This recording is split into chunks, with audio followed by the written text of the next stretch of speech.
Welcome to Jackie's Literary Corner. I am Jackie, and it's time for a September wrap up. So, earlier in the month, I was wondering if I would do a wrap up because I didn't have a lot to say for the first couple books I read.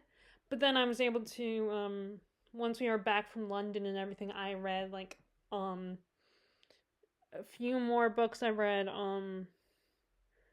four more books, and I have a little bit more to say about those. Okay, so the one I read before we left was a picture book, actually.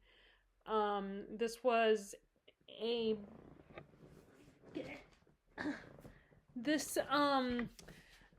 so I picked this one because I got it last year for Christmas, and I don't always read. This is the second time I've gotten a book like this. And books like this, I don't always read them right away. Even I don't usually they end up sitting there, even though I did want them and I am interested in them and what their content. It's it's a little different than reading a novel.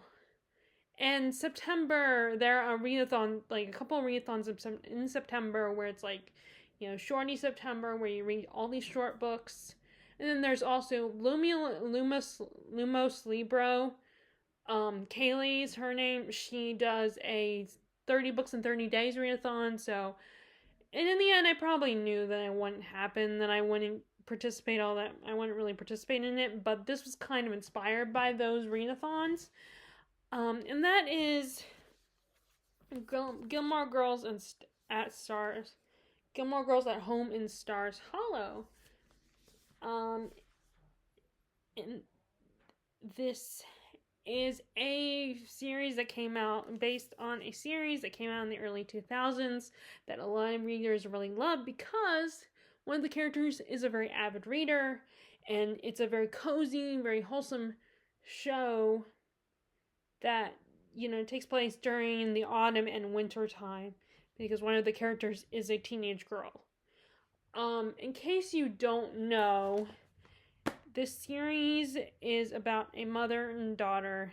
Lorelai is the mom, and her daughter is Rory. And she came from a wealthy Connecticut family living in Connecticut. Her dad worked in an insurance company. And Lorelai growing up was very different from her parents. She was into rock and roll and wearing punk t-shirts and, kind of rebellious to her, and didn't really fit in her parents' standards, and she felt like they were always trying to control her, and that she felt suffocated by them. And she would act out a lot, and she, her and her longtime boyfriend Christopher, when they were 16 and they were having sex, they ended up getting pregnant. And of course her parents want Christopher and her to get married, and Christopher's parents think Lorelai ruined his life and ruined his chances to get into Princeton. And Christopher offers to marry Lorelai because, he's told that's what you should do. So a baby can have both parents. And her family, both families are very conservative people. But Lorelai realizes Christopher's not mature enough. Neither one of them are, he's not ready to be a dad. So she runs, and she can't stand that. She's her mom's going to control how she raises Rory, and she can't stand that. So she ends up running away from home after she gives birth to Rory, and they find this small town, Stars Hollow, and she ends up living at this Independence Inn, befriends the woman who owns it, gets a job as a maid, and then eventually works her way up to being a manager of that inn, and then wanting to buy her own inn when she has the money. And Rory is very smart. She's very academically driven. One of the things, she's very shy and very reserved, although she changes and evolves and gets more confident over the seasons, and is an avid reader, loves reading. And there is actually a Rory Gilmore reading list you can find on the internet, where it has a list of all the books that you see her reading on the show, that she's read in the past, that is referenced.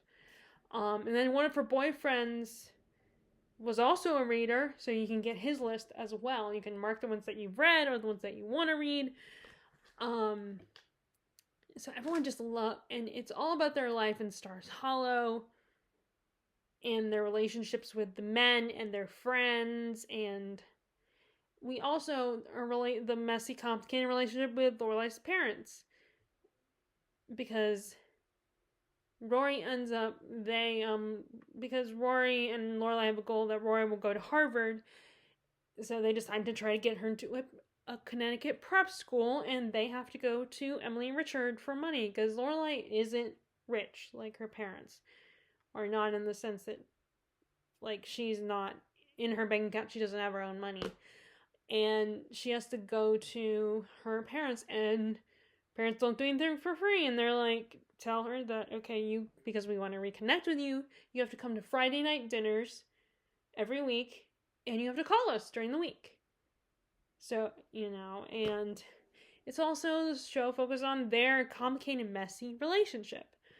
And now the main core of the heart of the show, of course, is Rory and Lorelai's relationship that grows and evolves, and how, like, Lorelai, because she didn't want to be controlling like her own mother, she becomes more her daughter's best friend.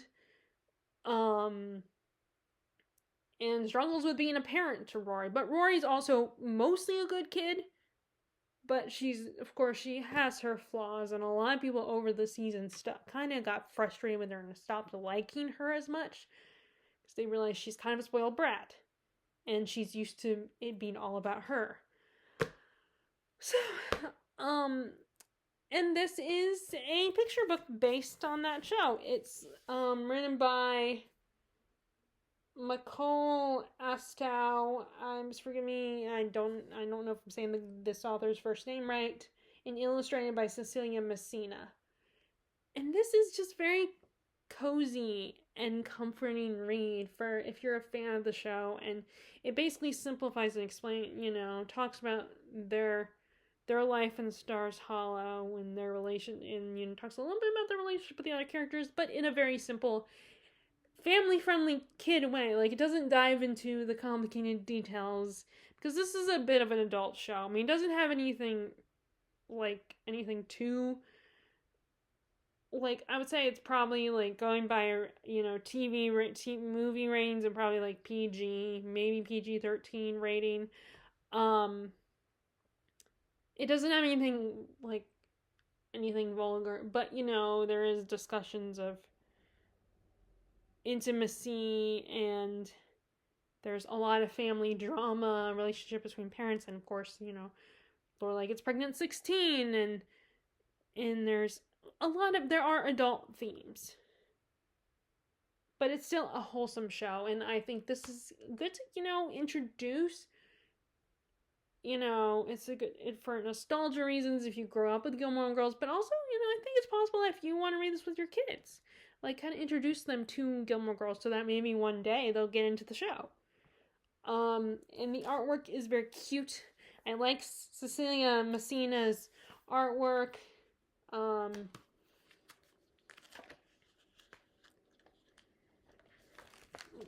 It's very cute. Very, and it's a really cozy, very sweet. It's very colorful and just a very wholesome read, and and obviously more for fans of the show. And there's others, like I saw there's one for the show Friends, I believe, and then there's one for The Office as well, the American Office. But yeah, which I think this is a really cool idea that they do these, like, kids picture books versions of these shows that a lot of people grew up watching when they were teenagers and young adults. But yeah, so I enjoyed this. Like I said, I don't have a lot to say. It was really enjoyable to read this. So the next book, I don't have a physical copy because I read via my Kindle. So I bought The Bound and the Broken, the first two books, and book one offered a freebie. You could get the prequel novella for free, but you would still like it. You don't have to pay for it, but you do subscribe and sign up for the newsletter, Ryan Collhill's newsletter. That's the author, and which makes sense marketing wise because he's not like Brandon Sanderson or Stephen King, where his books are he's not a very known author. Like he's still kind of independent, still probably getting his feet off the ground and really establishing himself as a fantasy author. But so I think that it was a way that you give people this extra for free, but they would sign up for a newsletter, they subscribe to the newsletter, so you can get updated on when he's publishing his next work and all the information about him, as what he's working on. So the novella was The Fall. It is basically about the big event that led up to how the empire that we're told runs this world, the Lorien, I think it's called Lorien Empire, how that came to be. That's basically what this novella is. So we see multi perspectives. We see the Draylen, who are kind of the warriors, who we find out what exactly happened. We meet the antagonist, and unfortunately it felt more like you were being dropped into a scene, and it felt like there was stuff missing. Like there should have been more leading up to the event in the novella. Like it felt more like a prologue than a novella. Like I feel like I said, I get that was a marketing strategy, but I do think he could have put it in the first book. I mean, which technically is in the first book because you can download it with the first book. But it was seen as a separate story, and I feel like they should have had more of a lead up to that event that we are dropped into in the story. But it was kind of cool getting these multiple perspectives and finding out, like, getting the idea of, because most of these stories, you're like, oh, the Empire is ruling the kingdom, these people, and you won't do, or at least I get kind of curious, okay, how did these guys take over? But it feels like there wasn't enough information, like I was expecting more lead up to the where we are in that novel, what happens in that novella. Because like you're introduced to this character who's changed sides and is led to believe that the government are the bad guys, and this guy who wants to create this empire, he's the one who's gonna save everybody, he's doing what's best, and you don't understand why, like how this other guy got manipulated and changed sides and sided with this guy who wanted to create this empire. Like, I want to understand why that guy all of a sudden changed sides, and maybe we're gonna find out in the rest of the series. And maybe that's why he did, so that you could slowly find out. But yeah, it just felt like a prologue. It did not feel like a novella. So that was a little disappointing. I mean, I liked it was good, nothing inherently wrong with it. It just felt like there needed to be more. There needs to be more of a story. So, after that, I did start reading the Fire and Blood, or Of Blood and Fire. I never remember which it is because it's the similar title to the George R. R. Martin book about the Targaryens. The titles are similar, but one is Blood and Fire and the other one is Fire and Blood. And then I think the Bound and the Broken, this first book, has Of, and George R. R. Martin's book just says Fire and Blood, or Blood and Fire, whatever it is. So I did start reading that, but of course I didn't expect to finish it. I didn't get a lot of reading done on the trip anyway. Like, the times when I would read, I was just really tired. Like when we were traveling from places going, we took two tour, to destinations outside of London, and we didn't and I kind of fell asleep when we were traveling there.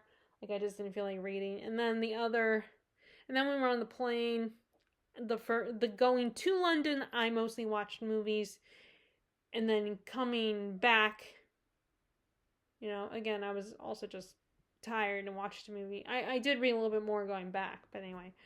So I didn't expect to make any more progress other than reading The Fall. Which was short enough. I mean, that was the good thing about it being short is I got through the whole thing, even though I didn't take a lot of reading time.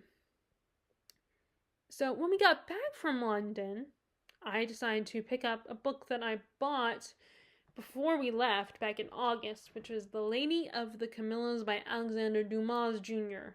So the son of the guy who wrote The Count of Monte Cristo and Three Musketeers. And why I'm not I'm not always drawn to romance books. I'm more into romance movies and TV shows. But occasionally I will read a romance, and like on a rare occasion. And this is based on one of my favorite movie musicals that is actually now a Broadway show, Moulin Rouge. This is what inspired Moulin Rouge. And I definitely see the inspirations in the book. First of all, both takes place in France, and both female leads have the same profession. So in the book, we start out with our narrator. I do not remember his name. He's just arrived in France, and he heard about this famous kept woman, as they call her in the book. I can't remember her first name. That she has just died, and he feels really sympathy. He's familiar with her. He knew her. I don't know if he actually knew her personally, but he's familiar with her, and he felt sympathy. He feels bad for women that have to do that with their lives just to make a living, just to survive in this world. And so he decides to go to the auction where they're selling all of her stuff, and he ends up buying this book that had a dedication from this Monsieur Duval, Armand Duval. And he ends up buying the book. And Duval ends up showing it at his house, wanting the book back. And of course, narrator is like, no big deal, I don't care about this book. I just felt like I should buy one of her, something from her. And he's like, you can have it back, but I would like you to I would like to be your friend. And he doesn't see Armand for a long time, making him concerned. And he finds out that Armand is sick.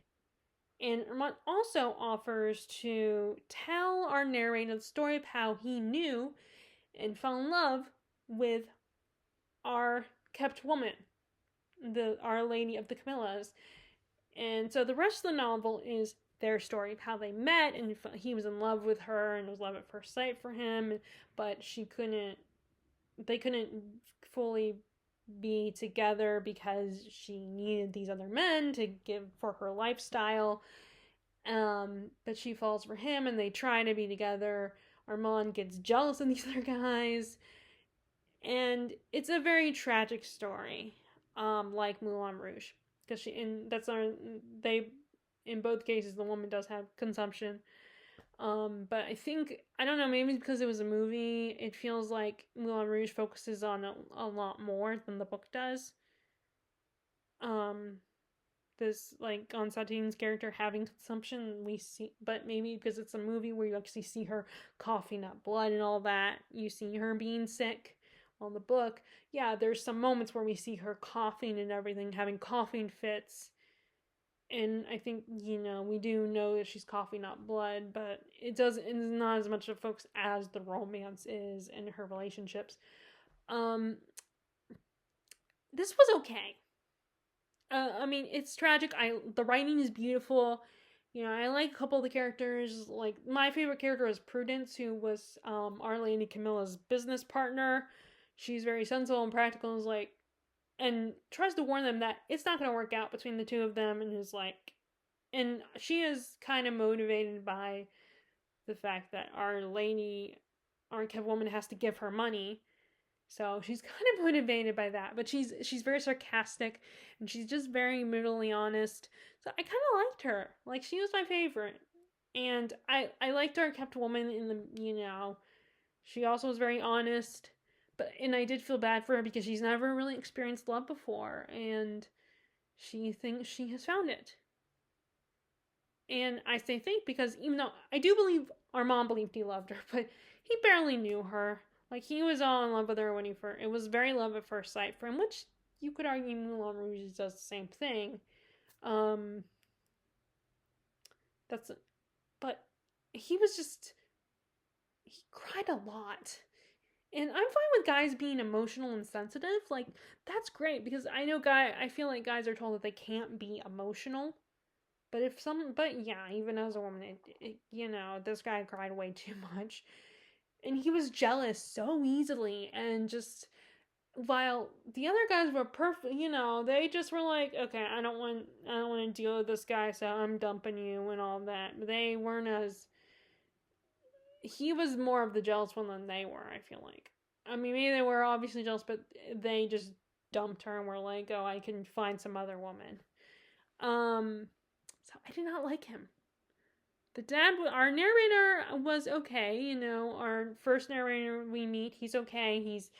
He was very nice and very sweet, and I think he really cared about Armand, and he respected women that, did that out of desperation.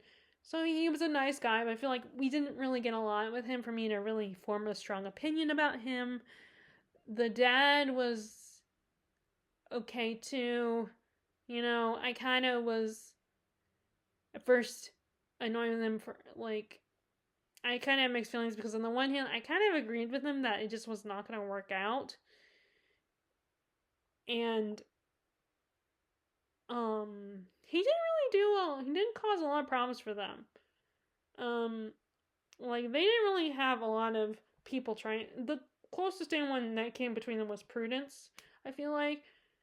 So, but they didn't have a lot of people trying to tear them apart. The only thing that tore them apart was the whole idea of, our Lady of Camilla's kept finally realized, okay, I'm gonna end up being poor unless I get back with one of these other guys. So yeah, like I said, the only character that I really had strong dislike of was Armand. But it was, and I did feel bad for them, that they, and I do believe that there was love between them, somewhat, but not really, because, like, they barely knew each other. I mean, they did live together for a period of time. They did try to make it work. So I didn't love it. It was a little too melodramatic for me, and maybe that's just the time period of when this book was written. I get that that's how it was back then. A lot of people prefer melodramatic, and I don't mind melodrama in certain situations, but sometimes when it gets to romance, it's just a little too much for me. Like, where romance is really the only thing. Like, with Count of Monte Cristo, there was a lot going on. There was a lot more going on. And the same thing, and of course the same thing with the Three Musketeers. And I definitely prefer Moulin Rouge, the movie Moulin Rouge, better, because it was probably because of the actors. They were acting it out, and I was seeing them and hearing them, watching their performances, but they felt more believable to me. Their romance felt more believable. And another one of the things about the book that bothered me is like I said, they didn't really have any force keeping them too much apart, except for the fact that if they tried to be together, she might potentially end up poor and not have all of her nice things. Because, I mean, the guys, her suitors, were not as actively aggressive with being like, she's mine, you can't have her. Like, that was really more of Armand being that person that was like, I don't want you to be with these other guys. I want you to be with me. I don't like them. I'm jealous of them. Which, yeah, Christian in Moulin Rouge was jealous, but Satine was with Christian all the time. They found ways to be together, which it's because he was a writer and he was writing the show that she was going to star in. So they found excuses. And Moulin Rouge had an antagonist. Like, yes, Prudence was, I guess you could argue that Prudence was an antagonist. Maybe the father was a little bit of one, too. Prudence probably more so than the father, because she was actively telling them, you guys, this won't work. You guys, I don't know why you're wasting your time, and she needs to give me my money. So both the father's reasonings, the father reasoning and Prudence reasoning, I actually kind of understood. It wasn't just a vanity reason for the father either. I think there was more of a reasoning, a legitimate excuse for why he was like, you guys aren't going to make this work. But, like, even though Prudence gave them warning, she wasn't actively trying to keep them apart. While in Moulin Rouge, the Duke was a big serious threat to their relationship. He was jealous and paranoid, and he was obsessed with Satine. He was like, you made me believe you love me, and he was trying to spend all this time with her, and even was like, he encouraged her, Zeller to be like, make a contract with him so that he has the deeds to their theater, the Moulin Rouge, and that, like, Satine has to be with me. She's bound to me now, or you're gonna lose the Moulin Rouge. You're not gonna have the money to turn into a theater and all that. While there was nothing like that in this book, there's nothing like that in The Lady Camillas. Emily said in both cases she had consumption, but Moulin Rouge focuses more on that, the consumption. But again, this could be just because it's a movie, so you get the visuals and you see the actors performing and all. But yeah, Nicole Kidman and Ewan McGregor made it more believable. Like, even though it was still kind of a love at first sight, at least on his end, and they were immediately after spending a few hours together and him serenading her and all that, and him, telling her, oh, we should be lovers and everything. It still was more believable than this book. They were selling it more than, nothing against, Alexander Dumas Jr., but the movie sold that kind of romance more for me personally. So I'm still gonna just stick with Moulin Rouge, and I did tell my friend, my bestie Larissa, who was also absolutely a huge fan of Moulin Rouge. I told her about it, that I am reading it and it is based on. So I don't know if she'll read about it, but she'll probably forget it. Probably forgot about it if I haven't mentioned it to her, except for when I'm doing this. I don't even know if she really has watched any of my videos, but yeah. So that was that. So after that, finally I have a book that another book I can physically show you, which is, I read the first Magicians trilogy, which I did originally intend to read this before I watched the show adaptation, which I love. It's one of my favorites. I haven't watched it. I plan to watch it again once I finish reading the trilogy. This is the first book. It's by Lev Grossman, and it is about this young man, Quentin Coldwater, who he lives a very mundane existence that he's not very happy about, but he just goes about life. And, his only comfort is his two best friends, his crush, Julia, and who is his best friend, and her boyfriend, James. And also his favorite childhood book series, the Fillory books. He absolutely loves it. And he wishes real life was like that, with magic and magical worlds and stuff.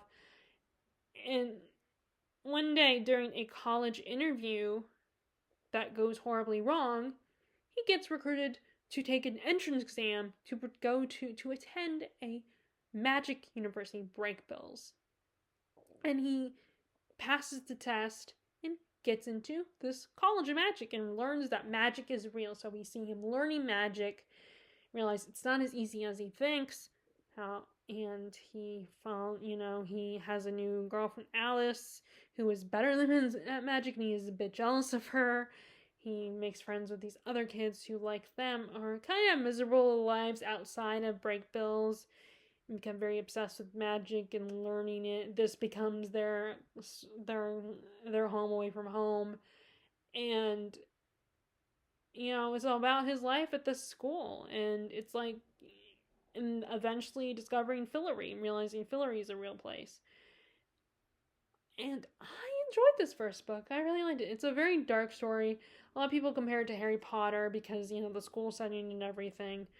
But it's definitely like one of the things I like about this is it doesn't spend this first book covers their whole time at Brakebills, and then the next book they'll be at a different place. So we see Quentin learning magic, and I like how they treat magic like it's a science, like it's something you have to actually learn. Like, not that Harry Potter did, I mean, obviously Harry Potter did do that because it is a school setting,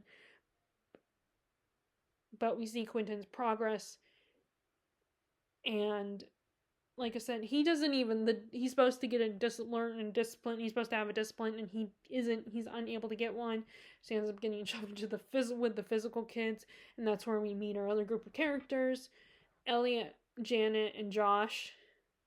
And yeah, for some reason they changed Janet to Margot in the show adaptation. Oh, and he also meets Penny, but Penny does not play as big of a role in the book as he does in the show, because the book is from Quentin's perspective, and he only hangs out with Alice, Elliot, Janet, and Josh. And if you see the show, you know what Penny's doing. And Quentin is a very interesting main character. Like, he's not very likable. He's kind of an ass. There are times when you feel pity for him, and he's not entirely heartless. He's not the worst person in the world, but like, he's not evil or anything. But he's kind of this, like, he's never happy.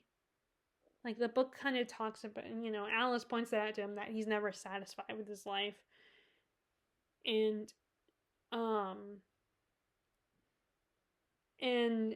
he has, to me, he does, maybe I'm wrong here, but I feel like he has kind of a main character syndrome where he automatically thinks he'll be the hero, and this is his dream to be at Fillory, and at Brakebills, and just go to Fillory and everything. He's obsessed, and he feels like, I'm going to be the savior, I'm going to be the hero, and all that, and he slowly learns that it's not going to be that way.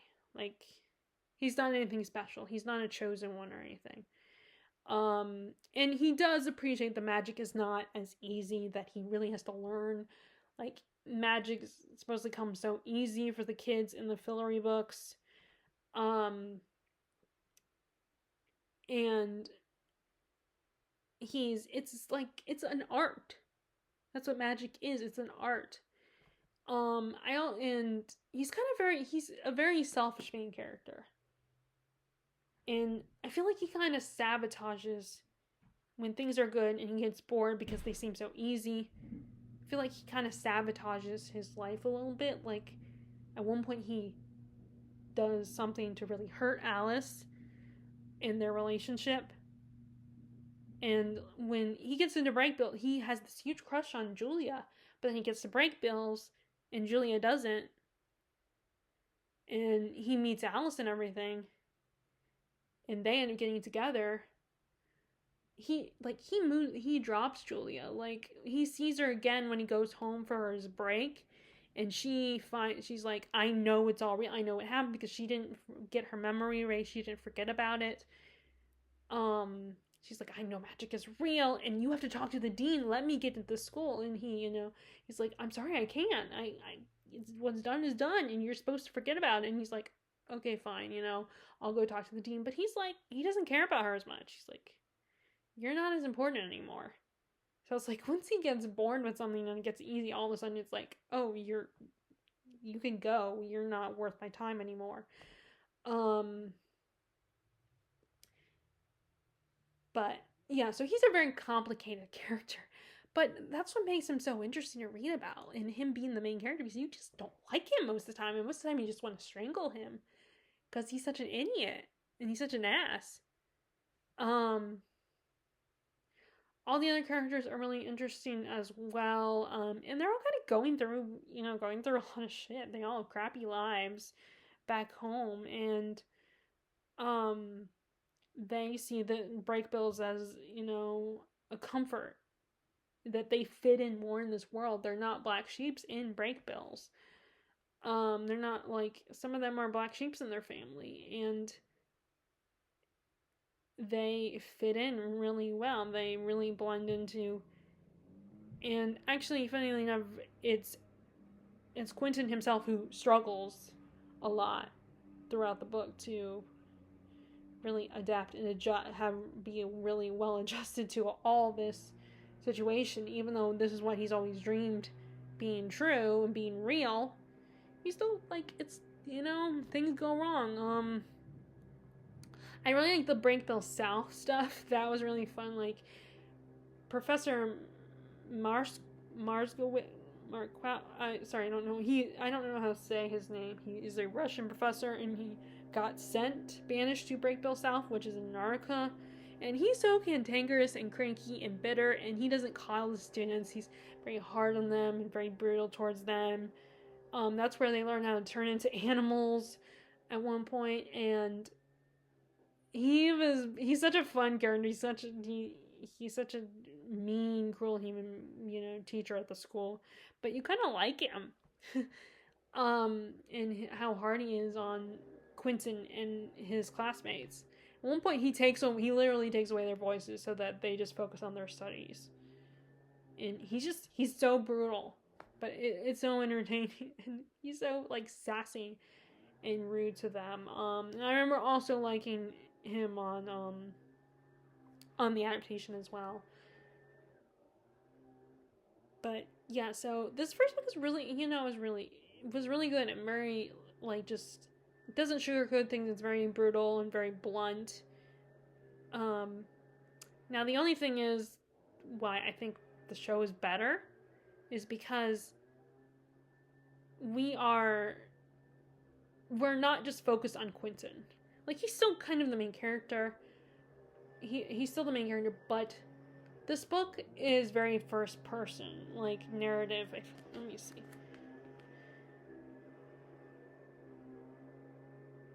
Oh, actually, I thought it was. No, actually, it isn't. I statements and stuff, first person narrative. But we are with Quentin the whole time, just like with Harry Potter. Even though it's not, I did this, I saw this, I can't believe it, or this happened to me, even though it's not that, there's still such thing as first-person perspective, where you are only seeing the world through the main character. You are with them the whole time. The only time you get to know any of the other characters, or spend time with any of their characters, is if our main character is with them. We get to see them through their eyes. That's what both this and Harry Potter do. And I get why they do that with YA and stuff. It's a way to easily do world building, especially if the character is unfamiliar with the world they've been dropped in. You have an excuse to tell people things about this world because they're being told, they're discovering it for the first time, like you are as the reader.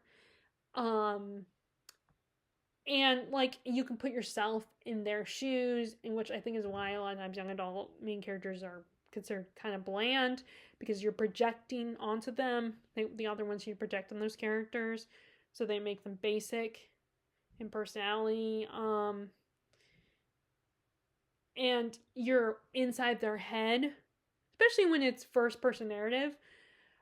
But with that being said, it does limit you, and sometimes people don't love the main characters, and sometimes the main character, like, sometimes people love the story in the world, but they just don't love the main character, which is not anyone's fault. It's just, everybody has different tasting, how, character personalities. And some people, a main character might be made annoying be annoying to you on accident without the author meaning to make them annoying, but maybe the author does mean to make them, like, Lev Grossman probably meant for Quentin to be a frustrating and annoying character. I think, like, there was a point to that, and Um, but you know, there's so many characters that are a lot more interesting, I feel like, than even more interesting than Quentin. Although Quentin is a great main character because he's so flawed and messed up. That does make him a more compelling character than a character that's really good and tries really hard to be a good, saintly person. Like, I like a character that's selfish and vain and kind of an ass and a horrible human being. Like, that's why I love Scarlett O'Hara. I mean, not always. Sometimes I want my characters to be a little more likable. It depends on the book and the story. Um, like, that was one of the things I didn't like about the Scholomance, the first book, is that our main character, the main character in that book, it's part of why I didn't, because I just couldn't stand the main character. I mean, maybe she gets better later on in the series, but it's too late now. So anyway, um, and we don't know what's going. Like, Penny has an interesting discipline in what he learns, and we're told that in the book because he's just not around Quentin and Alice as much. You know, he has a crush on Alice. Um, he's doing his own thing, and you find out what that is. But in the show, we actually see it. We see him learning, and we also see him having his own romantic relationship other than having a crush on Alice. Um, which, by the way they describe him in the book, I prefer the actor who plays him, Arjun, in the show. um, but having seen the show before I've read the book, that's who I picture as the characters. And again, I don't understand why they changed her name to Margot instead of Jan. You know, her name is Janet in the book, but they changed it to Margot, which I don't know why. But I think in season, how many, I can't remember. I think they're the second to the last, either the last season, in the beginning of the last season, they turned her into a different character, and they used her original name, Janet. But anyway, so the show, you get to see what the other characters. You also get to see what Julia is doing as well, because she meets up with Quentin, having him realize that she was also at the exam but didn't pass. We see her desperate in trying to become a hedge witch and learn about magic, and you know, there's a group of kids, students, that didn't get into the school but know that magic exists, and we learn about that in the show. But the book does not have that. And I don't know if the other two books focus on that at all. If maybe we're talked about that. But yeah, I mean, I still enjoyed this first book, and I'm going to continue the trilogy. Like I said, I hope this doesn't become one of those where I say I'm going to read, then I take forever to read it, and then I decide I don't want to continue it. So I'm going to read book 2 soon, at some point. But yeah, this was fun and a really cool story. And another thing I like is how they talk about, and again, another thing that I feel like they did do a little bit better in the show, is they talk about, they do have the dean mention how he wonders that maybe the reason why these kids can do magic is because they're unhappy and they're miserable, and I think it's Elliot who mentions that in the show, which, yeah, it's interesting that they, it actually makes sense because magic in most fantasy, magic is controlled by your emotions. Not everyone. Like, Harry Potter has a more soft magic system, and magic isn't necessarily controlled by emotions. And in Mistborn, it's not. I'm not sure if it's controlled by your emotions. You know, it's because you swallow metals, certain metals, and that's how you're able to do all those cool things. So, and then the same thing with, like Brandon Sanderson's magic system. I don't know if there's any emotion involved with those, but a lot of other fantasy series, there's, your magic is controlled by your emotions. But yeah, so it makes sense that, if you're unhappy, maybe you're more powerful magically. But yeah, so this was really cool. I enjoyed that. Okay, so then I read One for My Enemy by Olivia Blake. I have not read her Atlas 6 series. I meant to, so I got this one at Walmart. I read the back description. It's about witches, and I've kind of been in the mood for witch stories, getting back into witches and everything. So this is a Romeo and Juliet retelling, but with witches. You have and Russian folklore. So you have the Antonova sisters and the Fyodorov brothers. The Antonova sisters, their mother is Baba Yaga, and she has her own little shop and has a drug business on the side where she sells these pills to people. And the Fyodorov brothers have their own business as well, but it's a little more underground and a little more, they only have certain clients that they gravitate towards. And Baba Yaga and the leader, the patriarch of the Fyodorov family is Koshchei the Deathless. I don't know if I'm saying, I still don't know if I ever said that right. They have been rivals for years, and they made their kids into rivals, but their two oldest children, Maria, who's named after her mother, and Dmitri, fell in love with each other years ago, but Baba Yaga is like, no, we're enemies, you can't be with each other, and like, you need to stay loyal to me. Now, Koshchei was like, oh, we could have a powerful Antonova witch in our family, that's good. But she ends up dumping Dmitri because she's a mama's girl. And so she finds out that one of the brothers was selling her mom, finding ways to get access to her mother's drugs and selling them on the streets. So she thinks it's Dmitri and goes to him and puts him in a coma. And Roman, the second brother, and the younger brother, who has never met any of the Antonova sisters, who doesn't know what they look like, that they decide, they get permission from their father to get revenge on the Antonova sisters. And when Liev runs into Sasha, the youngest daughter, the baby sister of Maria, who is a student, and they cross paths and hook up, and then they both find out about that each other is the rival family, and they end up starting to slowly fall in love. And basically, it's Romeo and Juliet. A lot of, it's a very dark, very romantic and tragic story. There is these, it's not a lot of physical fighting, not a lot of violence. Well, there is some violence, but it's not a whole lot. Mostly the most warning for, there's drug use, like drugs that cause hallucinations. There's that, so warning to people who are not comfortable with drug use. There is sexy times, but it's not super graphic. It's very romantic and a little and flowery. I like Sasha.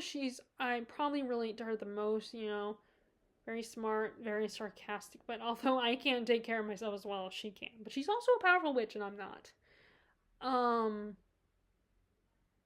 I liked Maria in the beginning, but later on, the change she goes through made me kind of frustrated with her.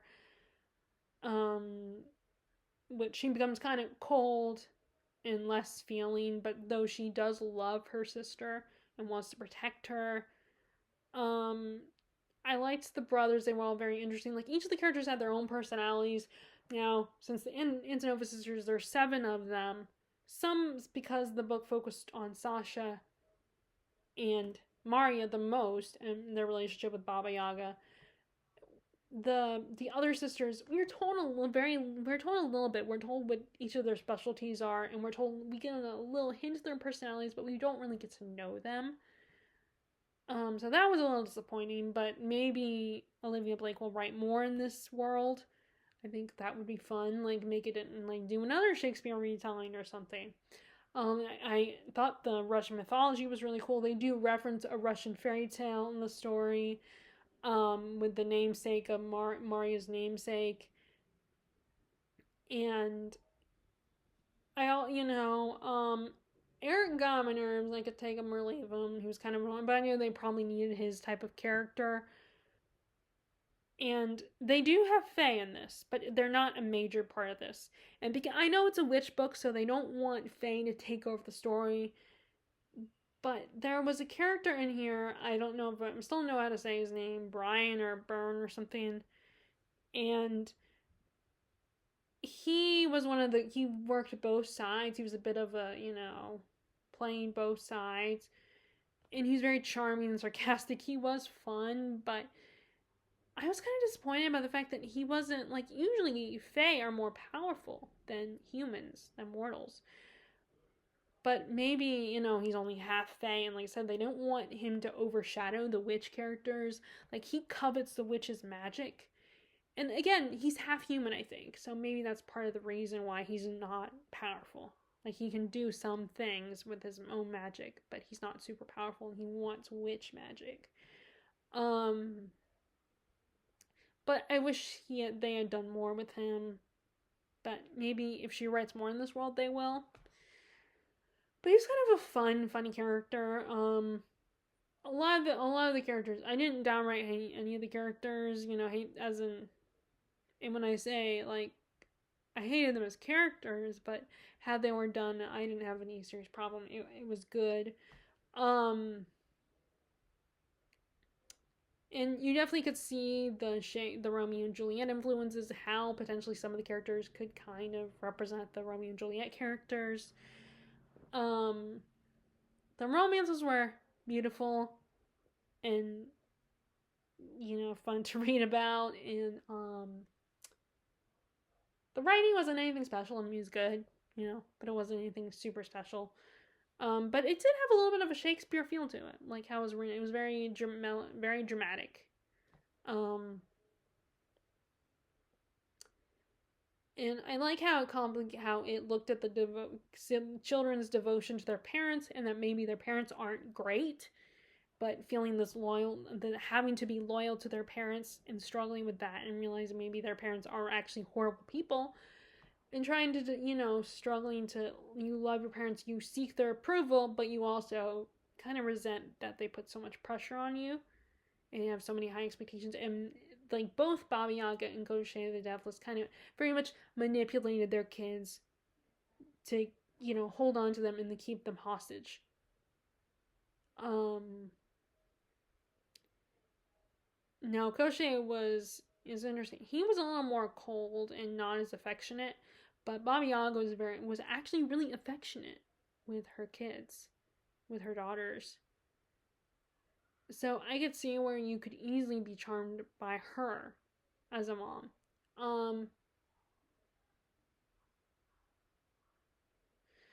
But anyway, so this was really good. A very, it was a nice retelling. I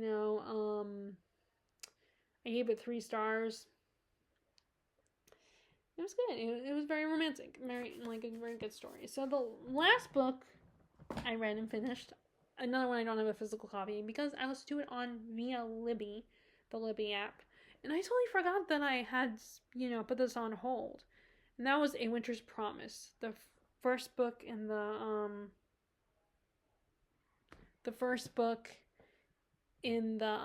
Mirror Visitor series. This is the young adult series. There's 4 books.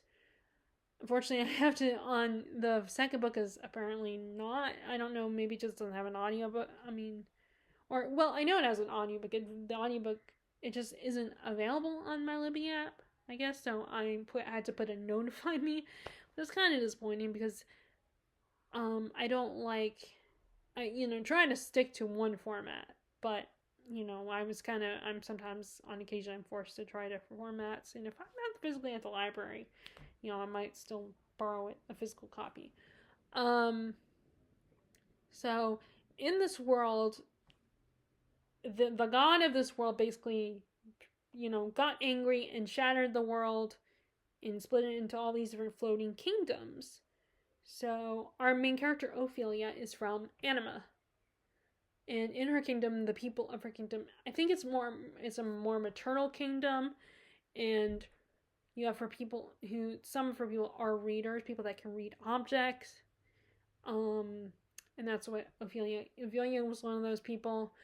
And also, she is someone who can travel through mirrors, but only certain people can do that because you have to truly know yourself to be able to do that.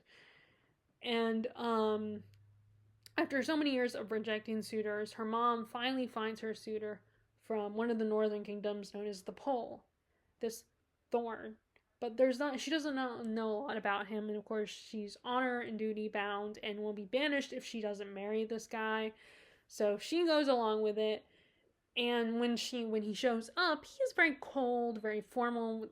There's not a lot of affection on his end. He's not keen on, but he know in this marriage, but he knows he has to do it. So they end up, going through, but the whole time he's warning her that she's not going to survive in his world, and she believes, oh, you're trying to talk me out of this, but I have to do this or I'll get banished from Anima. And she gets there and finds out with her aunt, and it's even worse than she thought. She doesn't feel very welcome. She can't trust anybody. She gets mixed up in court politics. She has to disguise herself as a young male valet at one point. And it gets very dangerous. And she learns quickly from her new family that people will probably try to kill her. And people hate her husband. And he hates them. And he's the treasurer of this kingdom. And his family, he is a bastard. You find out that he's a bastard, and that's why people can't stand him, and some of his family doesn't want him to get married because they don't want him to have anything. And you find out that,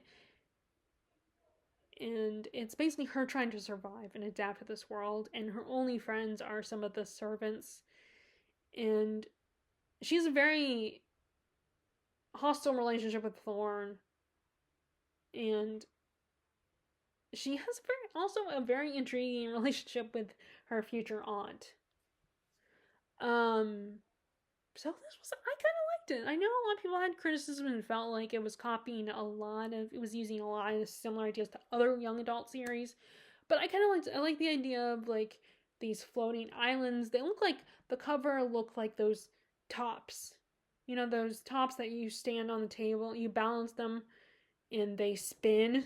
Like, it looked like the image on the cover of the book looks like those, but except for it's layered. But it's so I think that's really cool and kind of interesting that they have to travel through the sky.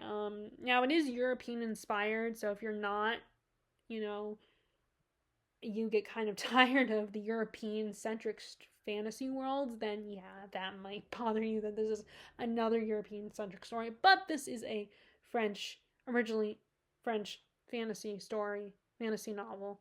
So yeah, it's understandable that a French author is going more with a world that the country that she's familiar with, which does allow for the narrator of the audiobook, Emma Fenney, I think that's what her name's, Emma Fenney, to do a lot of fun different accents from various European countries. So, and I can understand her. I really enjoyed it, although it was funny because the characters couldn't understand each other because the accents were so thick. Now, of course, as the reader, listening to the narrator, you can understand it, but the characters couldn't. So I thought that was really funny. And also kind of felt bad that characters couldn't understand each other. There was even though they were speaking in English with each other, there was still a bit of a language barrier. So I thought that, it felt bad as well, especially for Ophelia, because she's in a world where people could easily try to kill her. And they don't like her because she's gonna marry Thorn. Also, the magic system is really cool. Like, each of the different kingdoms each have their own kind of different magic. Like, Thorn's kingdom can basically make you feel pain. Imagine you're feeling physical pain just when they touch you. And, but we have, and, you have, of course, Ophelia, they're in her kingdom of Anima, her birth kingdom. There's people that are readers and people who travel through mirrors, which that'd be really fun to do. But I imagine it'd be really hard as well, because you have to really know yourself. And that'd be interesting to read objects and know the history of the object. And the other part of the pole that she goes to, you have the mirages, which are illusionists. They make you see whatever you want, whatever they want you to see, to make everything glamorous, which is kind of scary, as well, but really cool at the same time. And I had hard, I don't know how I feel about Thorn yet, because he's kind of formal and cold, and we didn't get as much with him. He seemed to, there was a part of him that was slowly kind of thawing a little bit throughout the story. Like, Ophelia kind of guilt tripped him, not consciously, but she did, like, justly did, point out, this is my life, I get to make a decision. She attempted to stand up to him. Like, she is very shy, quiet, and reserved, and doesn't stand up for herself a lot, but she slowly tries to throughout the series. She's a very different main character. She's not very feisty, but she's very smart. And she does what she has to survive, but she's not a fighter.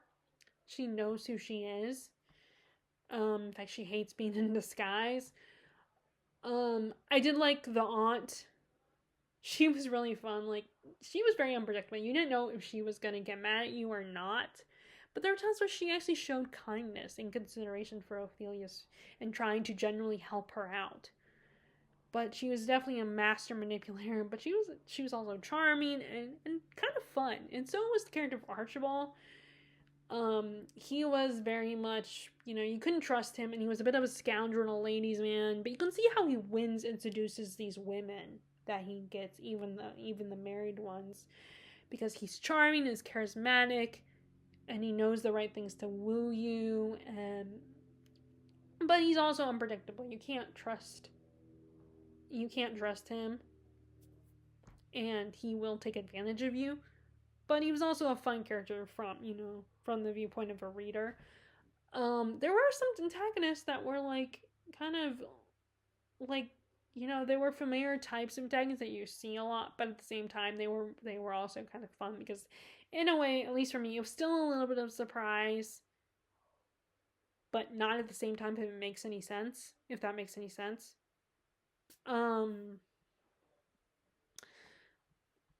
Except I actually liked Ophelia as a main character. She was very different than the usual protagonist. And I like some of the friends that she made, because she does make, there's at least two friends that she makes, Gale and Fox, who are very likable people, but they're very but they're also very honest. And they're just very blunt, but they're not mean to her. They try and help Ophelia out. And they're also very smart too. They're both very smart characters. They're both characters that are trying to survive as servants in this world. And Gale's power, she has a very interesting power too. That is really beneficial and very helpful, I think, in this world. So yeah, I like that, and I would like to continue with it, but it will depend on how long it will take me to get the second book. I mean, I might eventually, if I eventually do go back to the library, maybe I'll just get it from the library. I don't know if it's been there or not, but anyway. So it was really good, I enjoyed it. I know, I liked it.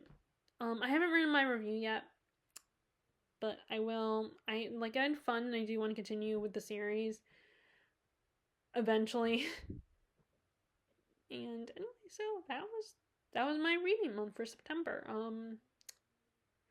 Currently I'm reading The Woman in White for Victober. Here's my problem right now. I'm kind of in this mood of this in-between mood where I want to do Victober and I want to read scary books, but then there are some books that are a little more whimsical and cozy that I want to read as well, and some books that are not even fantasy that I want to read for October. So I don't know what, my mood is all over the place. I mean, I'm still going to try to participate and read scary books and try to participate in Victober. But like I said, my mood right now and what I want to read for October is definitely evolving and changing. So anyway, but this is really good. It's a bit of a mystery where you have this art teacher who goes to London to teach these girls that are these wealthy girls, and he ends up falling in love with one of them, Laura, but she's betrothed to a Sir Percival Glyde, and he ends up along the way he meets this mysterious woman and dressed all in white, and she's on the run, and he decides to help her out because he can tell that she's scared and she's trying to run away from someone, and these doctors show up, these guys that work in a mental institution show up and be like, have you seen this woman in white? She's crazy. She's she's an escapee from a hospital. But our art teacher, Hartwright, lies and said no, he hasn't seen her because he feels bad for this woman and believes that she's innocent. She doesn't deserve that. And that ends up being connected potentially to Laura, the woman he falls in love with, her fiance. Especially when you've...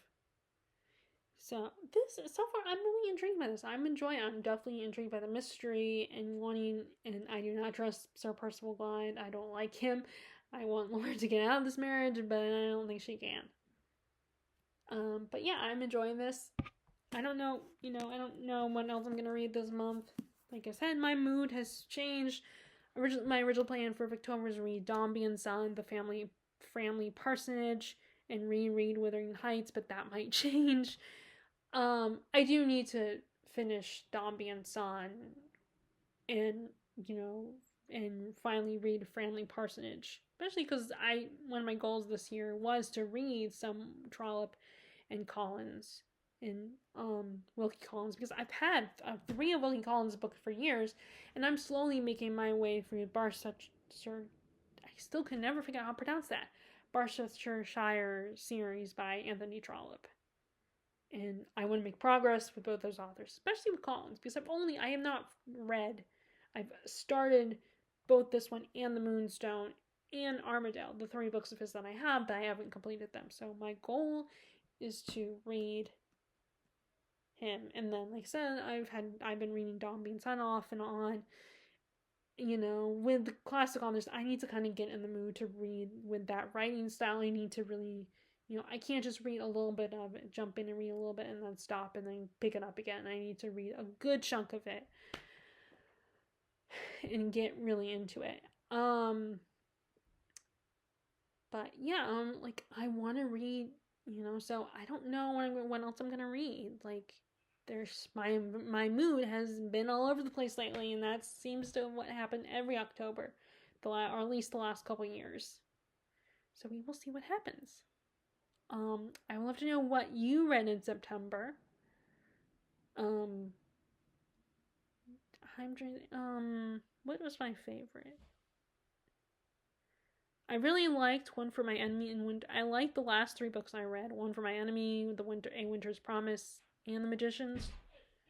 I definitely liked all 3 of those. I don't know which one's my favorite.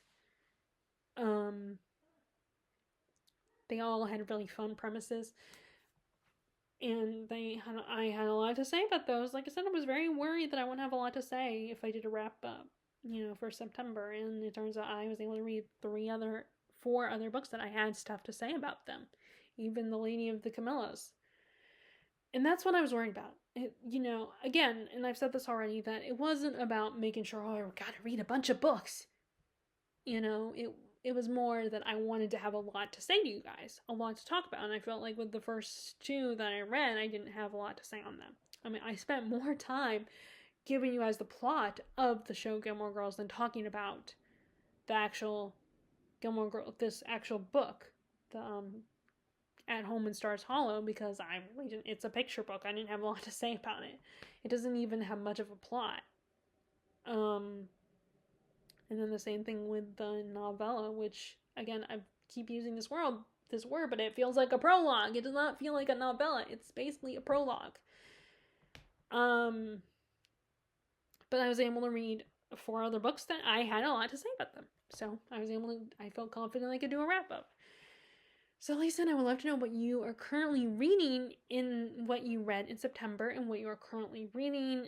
Again, are you participating in Booktober, or are you someone who reads scary books, or maybe you read cozy books in this time of year, or maybe you don't read, maybe you read books that just feel generally autumnal. I would love to know what those are, what you are currently reading. And if you like this video, please give it a thumbs up. Click subscribe if you haven't. Click the bell icon.